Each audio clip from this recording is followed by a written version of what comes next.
उसी प्रकार से गुरु की कृपा होगी तो पहले भीतर में ईश्वर परमात्मा की विभूतियां देखने में आवेगी और बाद में ईश्वर परमात्मा भी आपको देखने में आवेंगे।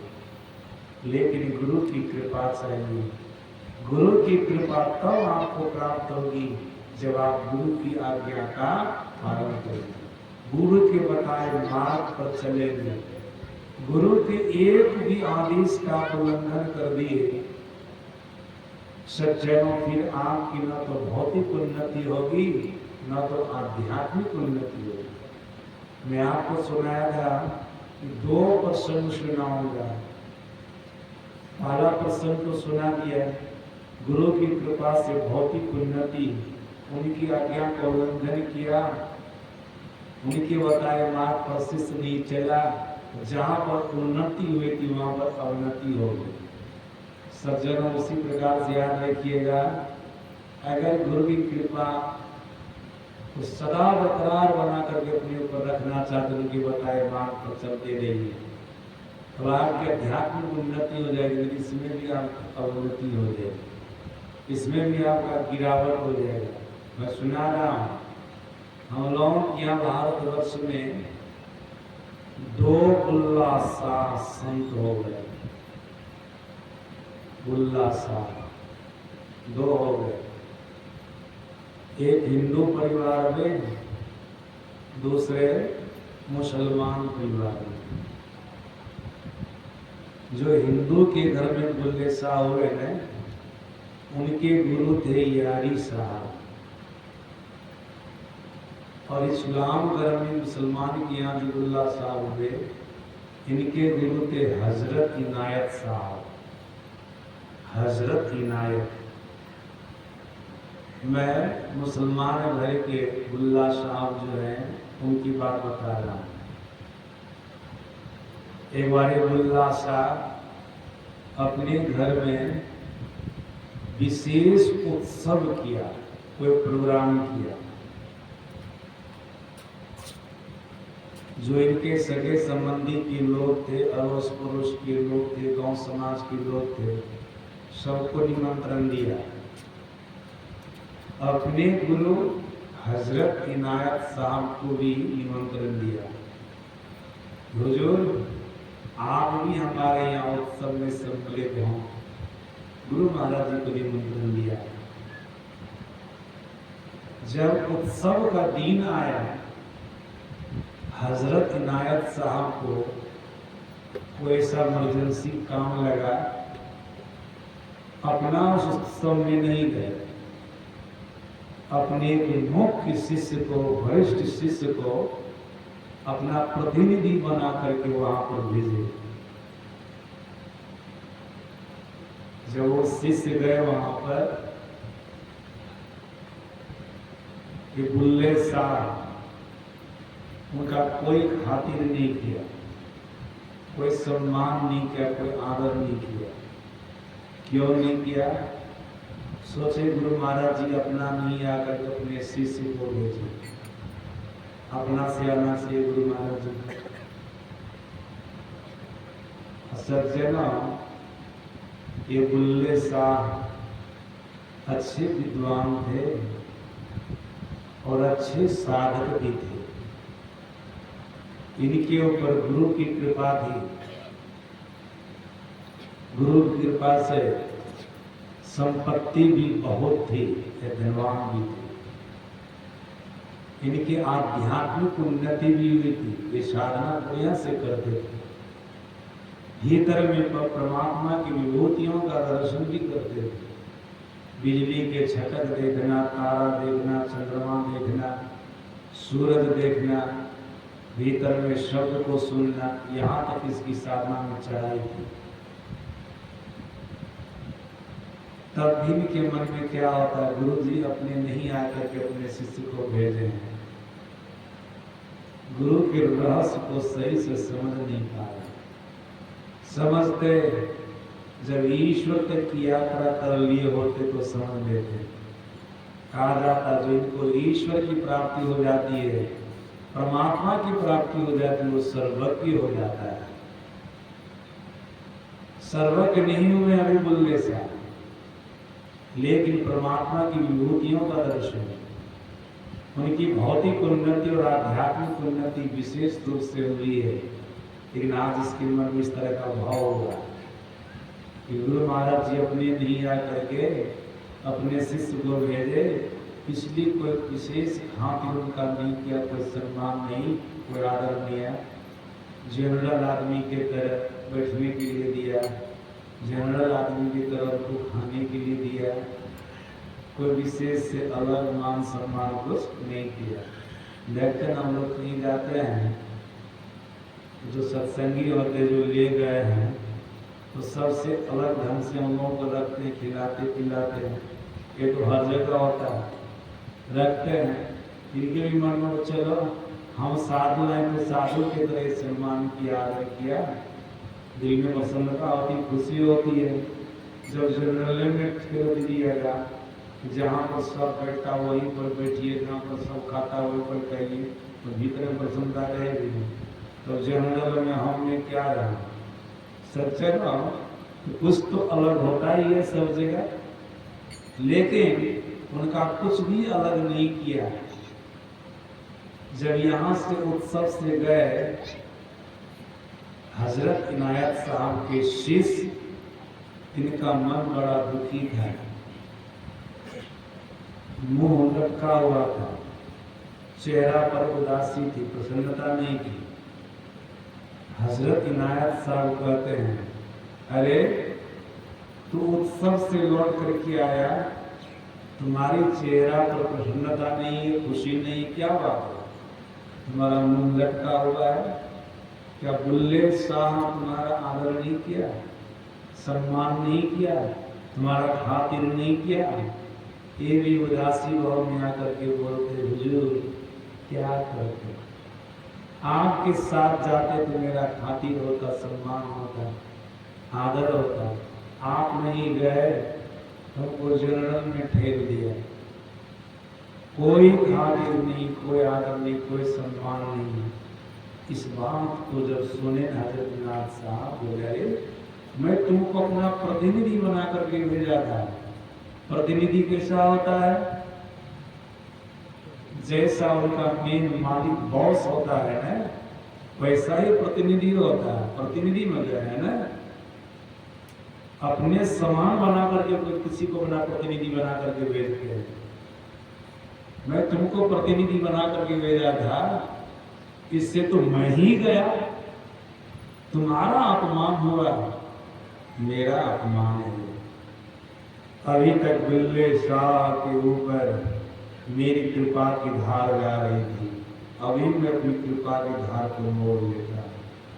सज्जन याद रखिएगा, जैसे कृपा की धार को मोड़े हजरत इनायत साहब, वैसे बुल्ले शाह के अंदर बिल्कुल अंधकार छा गया। जो भी परमात्मा की विभूतियों को अपने भीतर में देखते थे, अब उनको कुछ भी नहीं दिखने लगा, बिल्कुल अंधकार। जैसे मनियार सांप की मनी खो जाती है तो छटपटाने लगता है सांप, माथा पटक पटक करके वो मर जाता है अपनी मनी के लिए। सज्जन उसी प्रकार से अब छटपटाने लग गए। मैं भीतर में क्या क्या देखता था, बिजली के छटक को देखता था, तारा देखता था, चंद्रमा देखता था, सूरज देखता था, सूरज देखता था, भीतर में शब्द को सुनता था। अरे भीतर में अंधकार छा गया, सब कुछ देखना सुनना हमारा बंद हो गया। सज्जनों, ये छटपटा करके गुरु के द्वार पर आए, लेकिन हजरत इनायत साहब बुल्ला शाह के आने से पहले अपने दरबार को जाकर के बोल दिए थे, अगर बुल्ला शाह हमारे आश्रम में आना चाहे तो उसको आश्रम में घुसने नहीं देना, घुसने नहीं देना। हजरत इनायत साहब ने दरबार को कह दिए, द्वारपाल को बोल दिए, उनको भीतर घुसने नहीं देना। सुनो, मैं बुल्ले शाह का मुंह नहीं देखना चाहता। गुरु कितने नाराज हो गए। मैं बुल्ला शाह का मुख नहीं देखना चाहता। मेरे प्रतिनिधित्व करने वाले का अपमान किया, मेरा अपमान किया, मैं उसका मुंह नहीं देखना चाहता। उनको भीतर घुसने नहीं देना। जब गए बुल्ला साहब द्वार पर लोग दरवान लोग भी क्या आपको आदेश नहीं अंदर जाने का, आश्रम में बाहर रहिए। बहुत तरह की बातचीत हुई। उसी में दरबान बोले, हजरत नायक साहब गुरु महाराज यहाँ तक बोले हैं, मैं बुल्ले शाह का मुंह भी नहीं देखना चाहता। जब इस बात को सुना बुल्ला शाह, उनकी दोनों आंखों से अश्रु की धारा बही। कैसा अपराध हमसे लोग। आप भीतर भीतर समझ रहे हैं गुरु महाराज जी के प्रतिनिधित्व का मैंने अपमान किया, उसी का ये परिणाम है। अब ये मन में ठानता है, अब ये मन में ठानता है, जब तक मैं गुरु को प्रसन्न कर गुरु के मुख का दर्शन नहीं करूंगा, गुरु का दर्शन नहीं करूंगा, तब तक मैं अपने घर लौट करके नहीं जाऊंगा। गुरु के दर्शन के लिए अब हमको जो भी उपाय करना होगा करूंगा। विचार करने लगे कौन सा उपाय हम करें कि दोबारा हमको गुरु का दर्शन हो जाए। उनके गुरु के दरबार में कभी कभी नृत्य होता था। सज्जना नृत्य करने के लिए पुरुष वर्ग के लोग आते थे, महिलाएं सब भी आती थी। हम लोगों के यहाँ नृत्य करके भगवान को रिझाने बुझाने का काम किया, परमात्मा को प्राप्त करने का काम किया है। सज्जना चैतन्य महाप्रभु ये नाच नाच करके भगवान को प्रसन्न किए। मीरा बाई है, नारद जी भी तो ऐसे ही है। सज्जनों बहुत सारे संत हम लोगों के यहाँ हो गए जो भजन गा करके नृत्य करके भगवान को प्रसन्न करने का प्रयास किया है। उनके जीवन में साधना भी रही है, जो विशेष साधना है, अंतर्मुखी साधना है, और वहां के नृत्य कला भी रहा है। हजरत नायक साहब पुरुष वर्ग के लोग से भी नृत्य करवाते थे, साथ साथ महिलाएं से भी करवाते थे। इनके यहाँ इनके दरबार में नृत्य का उत्सव होता ही रहता है। अब्दुल्ला सा विचार करते हैं कि नृत्य करने वाले के संग में ही लगना है। पुरुष के संग में लगेंगे तो द्वारपाल पहचान लेंगे, तुमको अंदर घुसने नहीं देंगे।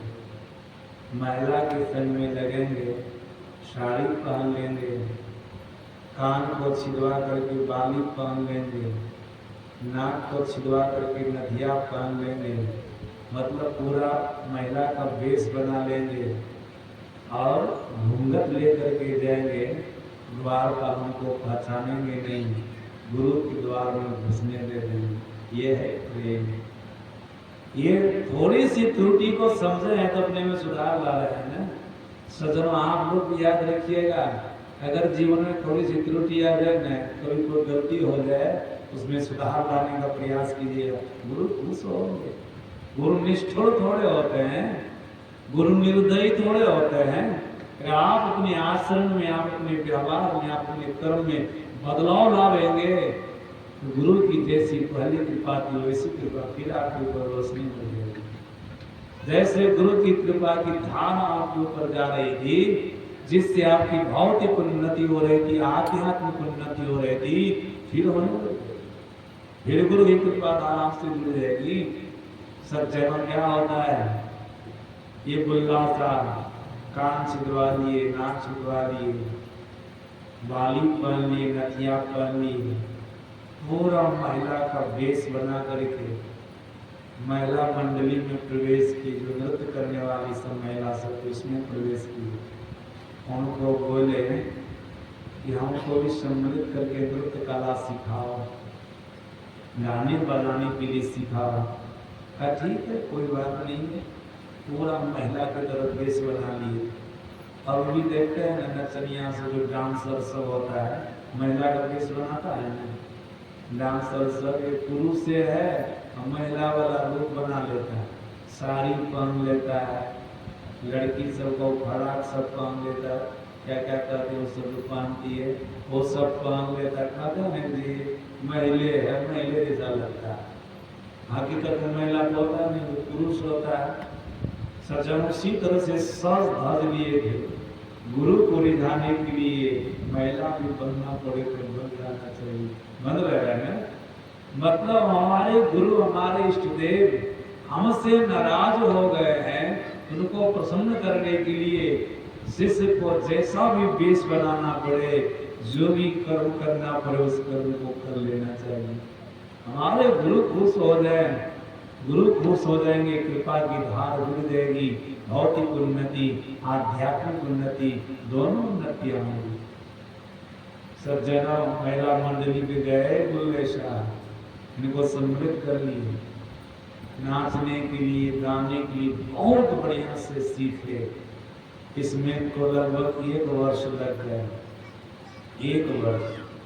संजोग देखिए उसी महिला मंडली को जो नृत्य करने वाली सब थी, हजरत इनायत साहब की ओर से निमंत्रण आया है कि फलाने तारीख को नृत्य होगा, आप लोग आमंत्रित किया जाता है, आप लोग समय पर आ जाए। बुल्ले साहब को पता चला, चलो अब हमको मौका मिलेगा, अब हमको अवसर मिलेगा गुरु के दरबार जाने का। सज्जनों जब जाने का दिन आया, जो महिला अध्यक्षा थी, मेन नृत्य कला कराने वाली, नृत्य सिखाने वाली मेन थी न मालकिन, उनको जाकर के बुल्ले शाह कहते हैं हमको भी आप उत्सव में ले चलिएगा। 1 वर्ष तक आपके पास में रह करके नृत्य सीखे हैं, गाने बजाने के लिए सीखे हैं। ये पहला मौका होगा, ये पहला अवसर होगा जो हम बाहर जाकर के नृत्य करेंगे, कुछ गाएंगे कुछ बजाएंगे। वो अध्यक्षा क्या करती है, अब तो कुछ सब काम में प्रवीण हो गई है, नृत्य करने के लिए तुमको बढ़िया से आ गया, गाने बजाने के लिए तुमको बढ़िया से आ गया, अब तो चल सकती है। इनको तो ये पता था कि ये महिला है, ये बुल्ले साहब तो महिला नहीं है, इसलिए बोल रहे हैं कि तू चल सकती है यार, आदेश मिल गया। बुल्ले साहब तो भीतर से गदगद हो गए, आज गुरु का दर्शन हो। सज्जना उनका पूरा शरीर रोमांचित हो गया, प्रफुल्लित हो गया, भीतर से प्रसन्न है, आज गुरु का दर्शन होगा। 1 वर्ष हो गए, अभी तक अपने घर के मुख को नहीं देखे, अपने घर पर नहीं गए। प्रण किए थे जब तक गुरु के मुख को नहीं देखेंगे, गुरु का दर्शन नहीं करेंगे, तब तक उन्हें घर नहीं देंगे। सज्जना आज बहुत प्रसन्न है, भीतर से खुश है। मंडली जब गई ना, महिला मंडली, द्वारपाल सबको अंदर घुसने दिया, बुल्ले साहब को भी अंदर घुसने दिया।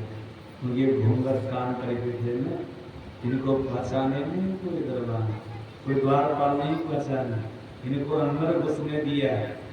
सज्जना नृत्य का काम प्रारंभ हुआ, गान बजाने का काम प्रारंभ हुआ। याद रखिएगा भर रात ये कार्यक्रम चला, प्रसंग में आया, उस मंडली की जितनी महिलाएं थी गाते गाते नाच करते करते थक करके बैठ गए,